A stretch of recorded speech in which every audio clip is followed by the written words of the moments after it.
My game failed because it was bad. The idea behind Dimensional Dexterity was fun, but the execution, not so much. I'm not gonna sugarcoat it. Launch day did not go well.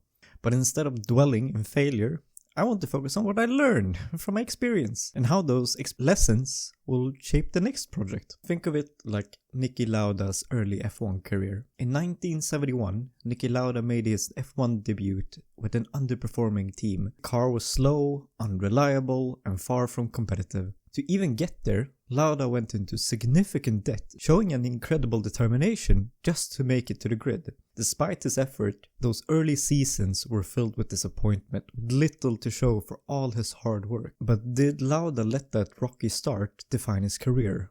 Absolutely not. Instead, he used his experience to sharpen his skills and build a deeper understanding of race engineering and strategy. So with that said, how can we apply this to my situation? To start off, art and a crowded market. Let's be real, my game did not look good. In the indie world, when first impressions matter, visuals are critical. You don't need to have AAA graphics, but your game has to stand out.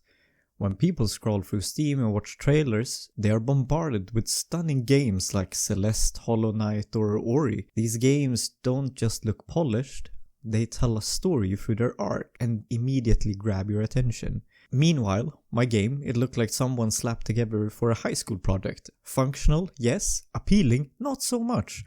If you compare Dimensional Dexterity to those games, it's like putting a stick figure next to a Van Gogh painting. Why would anyone choose this? I underestimated just how much presentation matters. Even if gameplay is solid, people won't give your game a chance if it doesn't look inviting. In a crowded market, first impressions are everything, and I blew it. Another point is lack of outreach. If no one knows your game exists, no one is going to play it. Unfortunately, my marketing strategy were basically non-existent, so let me paint you a picture. I sent out about 30 emails to random people and made a single Reddit post.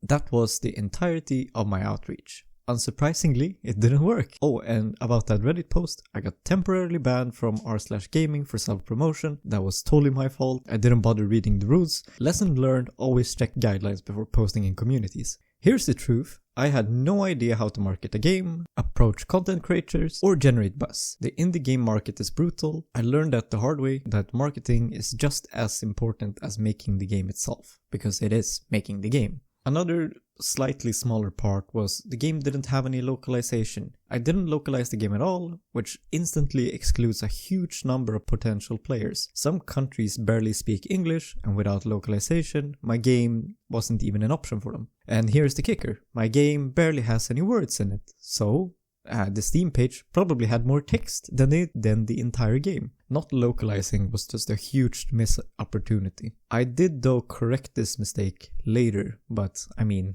a bit too late. On another point, my trailer was really bad. Let's say it didn't really do the game any favors. It failed to clearly show off the core mechanics of why you would buy the game in the first place. If your trailer doesn't grab attention within the first 10 seconds, already losing potential players. And mine, it wasn't grabbing anyone. So let's talk about the trailers. In many ways, your game trailer is your elevator pitch to the world. It's the first and sometimes the only chance for you to grab someone's attention and to convince them to check out your game.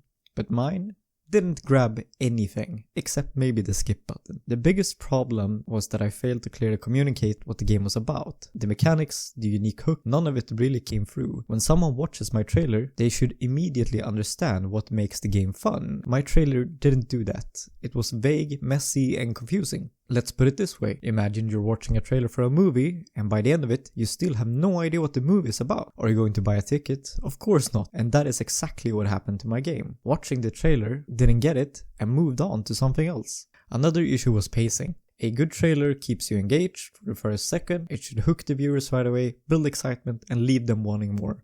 Mine, it was slow, unpolished, and honestly looked kinda boring. If you're not hooking people within the first 10 seconds, you're already losing them. Finally, the production quality just wasn't there. Trailers are more than just gameplay footage slapped together. They need to feel professional, with some good editing, maybe some exciting music and a clear message. Mine was just some random gameplay clips stitched together without any real thought or flow. Didn't convey passion, polish, it just felt lazy. Looking back, I can see why my trailers didn't convert viewers into players, and now I understand that a great trailer is an art form. It's not just about showing gameplay, it's about telling a story, building hype and making the audience think, I need to play this. For my next project, I hopefully will not fail at doing this. Another point is the name. It's long, it's a bit confusing, almost very hard to spell, and I shouldn't have picked that name. Yeah, lesson learned. But it's not all bad. Now, after all the doom and gloom, you might think I regret making the game. But I don't. For me, the experience was still a huge professional win. I released a game on Steam. This might sound small, but it's not. Getting a game to the finish line, coding it, debugging it, submitting it to Steam is a massive undertaking, and you learn a lot by just doing that, so it's a good, nice achievement. I learned a ton. I mean, everything from marketing to reaching out to content creators, how Reddit actually works and how to use it without getting banned. Yeah, all these lessons are great to take into the next game. And what I probably think is the greatest part is I kind of understand trailers now. I didn't nail it this time, but now I know what makes a good trailer, or at least I think I know what makes a good trailer. It needs to hook people immediately, show the gameplay's unique mechanic, and convince them to just press that add to cart button. Next time, I'm probably going to make a better trailer. Maybe I won't get it right the first time, but hopefully it will be a bit better. So if we bind this back to the story I told in the beginning, I think this is a bit of the Niki Lauda mindset. If you're ever failing at something, whether it's launching a product, starting a career, chasing a personal goal, remember this. Being bad is part of the process. No one is perfect on day one. Niki Lauda had his breakthrough come in 1974 when he joined Ferrari. His feedback helped them develop a winning car. 1 year later, he won his first world championship in 1975.